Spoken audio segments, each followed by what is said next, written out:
turnover. He's got a man. Harper going deep. Caught.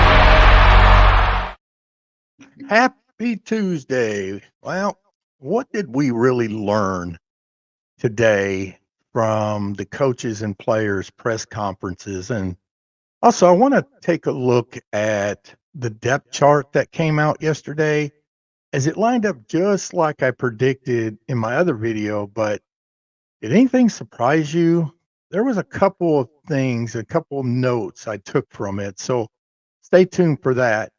And don't forget tomorrow, 8 o'clock, 8 Central, Wednesday night, join me for Husker Talk with Jeff as I break down the UTEP game, giving my predictions and previews on how I feel it will go. All I have to say is let's don't sleep on UTEP, or we could find ourselves 0-1 again. Now, so make sure to hit that subscribe button and click on notifications, as you don't want to miss that tomorrow.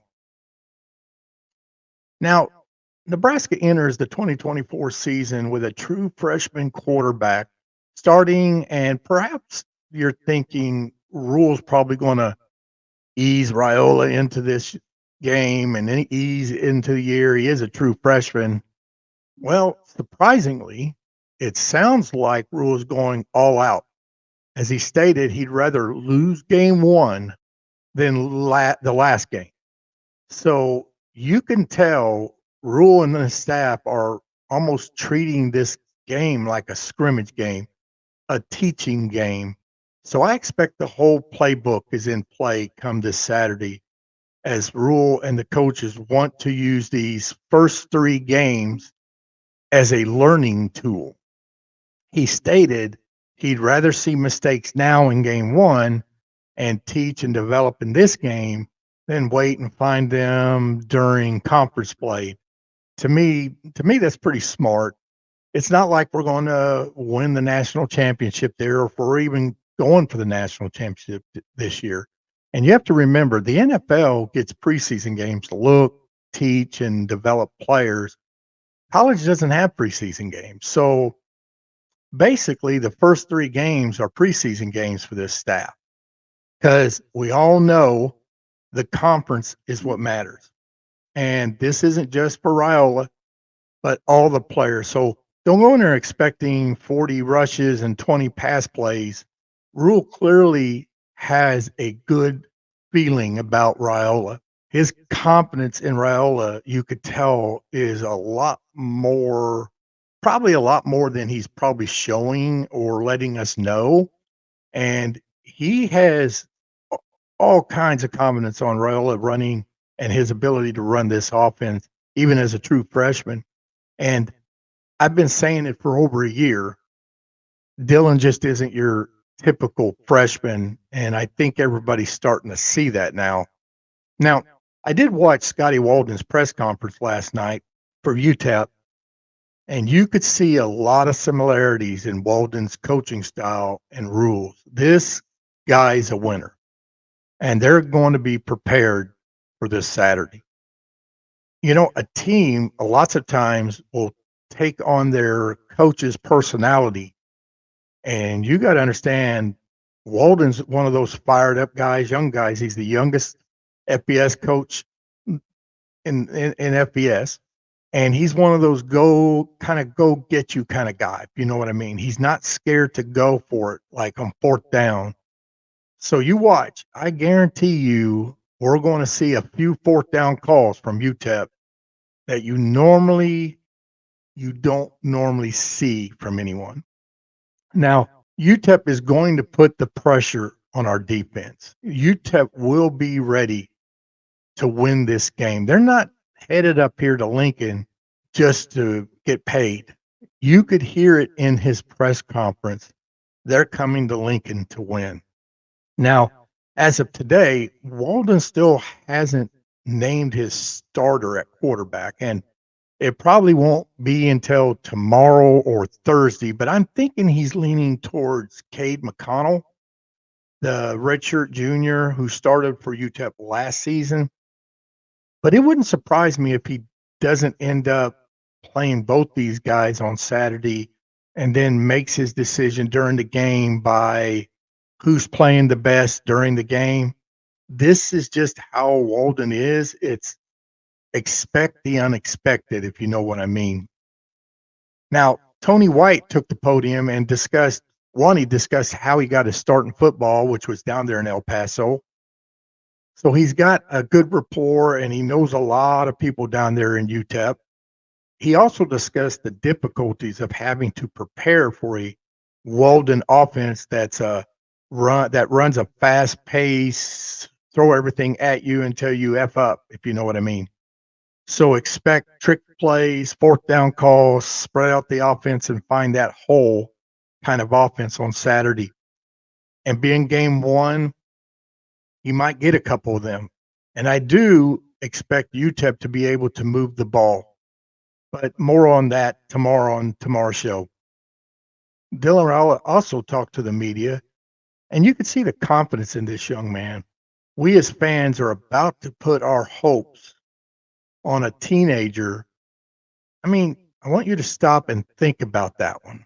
That a year ago, this young man was in high school, and we're all putting our hopes on him.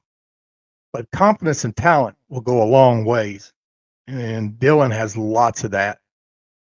Dylan made the remark that the fans better strap up as it's going to be a fun ride. So you could tell the kid's just got confidence. So he ain't lacking that at all.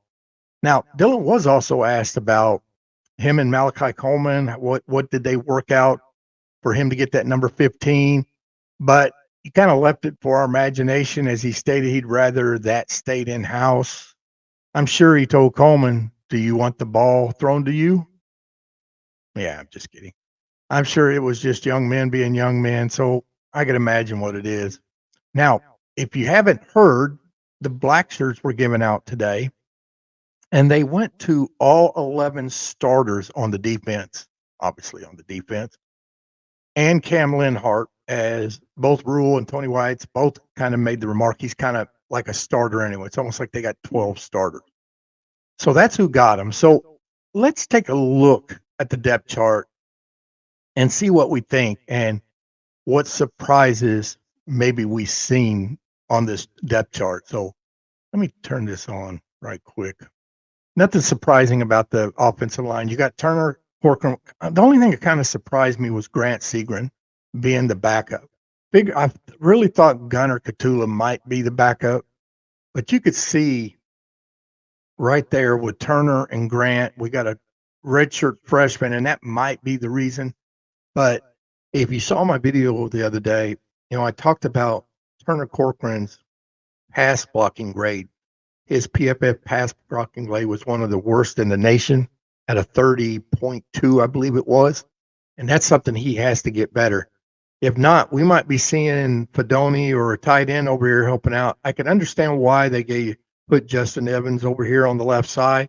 He had the best pass blocking grade that there was on the team. But this is the only side that worries me. How well is this left tackle? Because, we're going to run into some pretty good defensive ends. I'm going to tell you right now, UTEP's got a couple themselves. So it's going to be tested right off the bat. And then if you look on the right side, you're pretty solid on the right side. This is kind of your running side. I could see this being the running side. You got Ben Scott in the center, and then you got Micah Mazuka, to me, probably the best offensive lineman we got. You got Bryce Benhart on the right side. They got Gunner backing him up, and you can see Sam Sledge backing up center. Now, when you go to the wide receivers, well, obviously, what's tight ends? Thomas Fedoni finally doesn't have an oar by him. Last year he had an oar with Borkshire. He gets the starting bid right off the bat, and that's, to me, is probably right. Probably the way it should have been last year.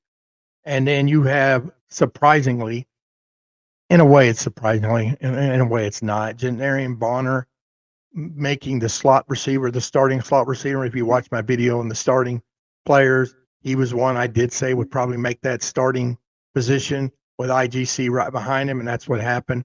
They got Carter Nelson right behind him. I actually figured they'd get Carter Nelson. They're going to get Carter Nelson in there. They got plays for him, so he's playing no matter what. But they just have him down depth on the depth chart, or third on the depth chart. Now on the wide receiver X, they got Jamal Banks, which is what we all probably thought, with Jalen Lloyd and Malachi Coleman right behind him. And I know it doesn't say or, but wouldn't be surprised if this isn't or, because Jalen's probably more of your typical slot guy, but Rhule likes them bigger slot men. So I could see where Malachi will be coming in. And, Malachi's 6'5", probably still needs to put a little more weight on him. But other than that, he's 6'5". So kind of likes them bigger slot men. So you're going to see Malachi come in quite a bit.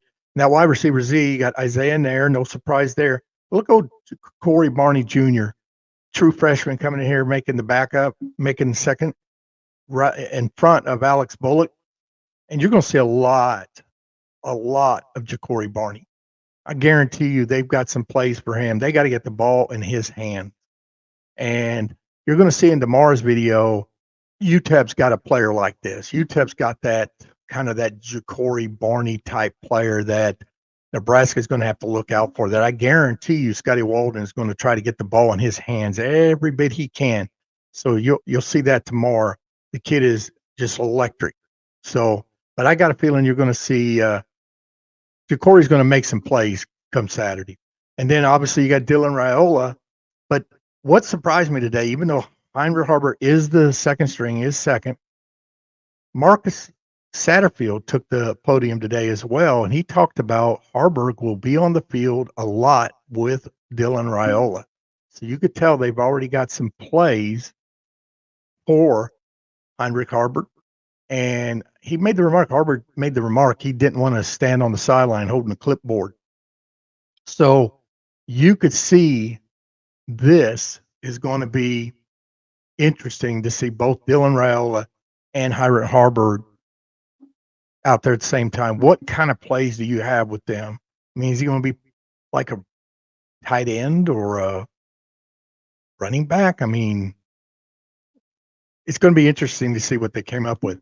Now, here's another interesting. If you might watch my prediction video, I actually predicted the two Johnsons to be the starting running backs. I had Ramir and Emmett being co-starters, being an or, but I had Gabe Urban and Dante Dowell being second, both them two being an or. But if you look at it, they're all four ors for the top spot. So you could tell they still are unsure.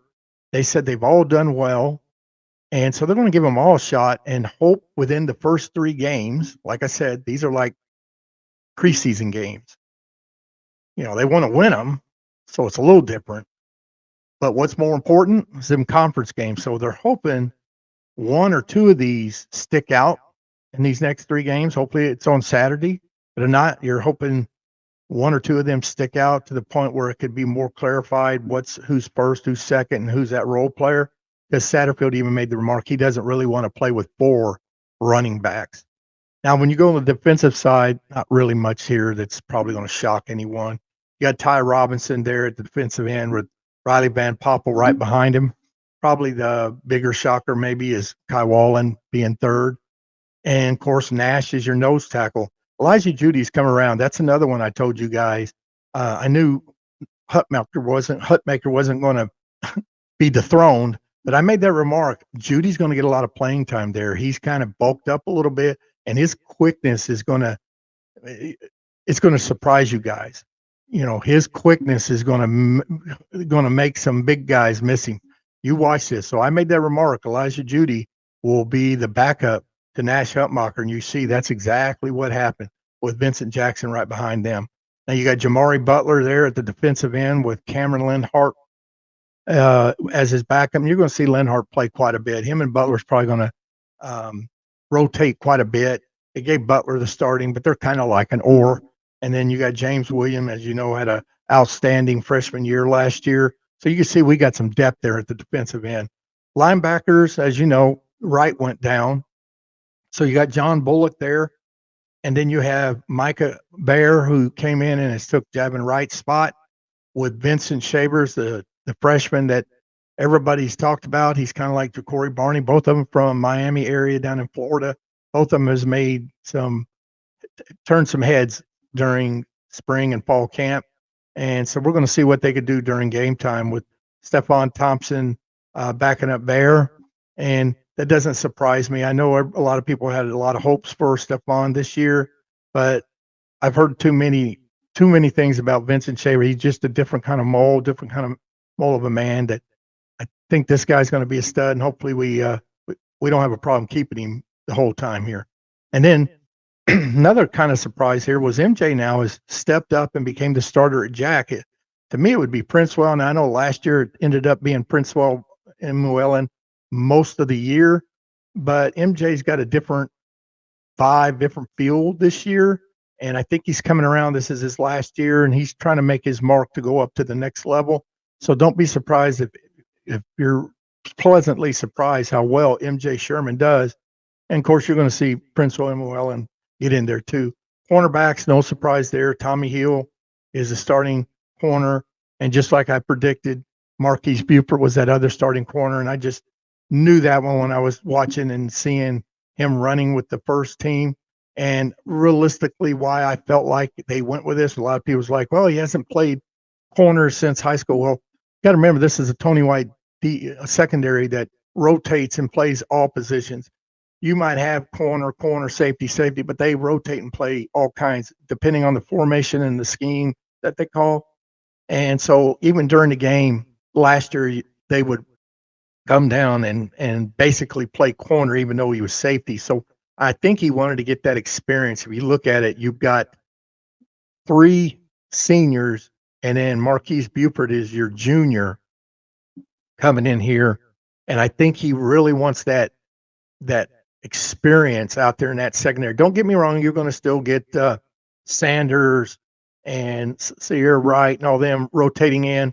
I think Bly Hill's probably down there at third because he's got a slight injury. It looks like he's tweaked something else. It's not the what he injured earlier in the year. It's something else, but it doesn't look like it's too serious. So that's probably why he's third. Once he gets healthy, you're going to see him quite a bit as well. But I think he has them 4 guys because of the experience and what they know, mainly since they played with each other so much. And so that's the reason why I felt like you saw Marquise Buford. He's used to playing that down there. He's still going to be back there playing safety as well. Probably going to go back and play safety when maybe Wright comes in and plays some corner spot, or maybe even when Sanders comes in and plays some corner spot. But they all kind of rotate and switch up and play each other's positions. And that's just how Tony White's defense is. It's always been that way. Now, even though it does have Tristan Alvano as the first team kicker, that's still up in the air.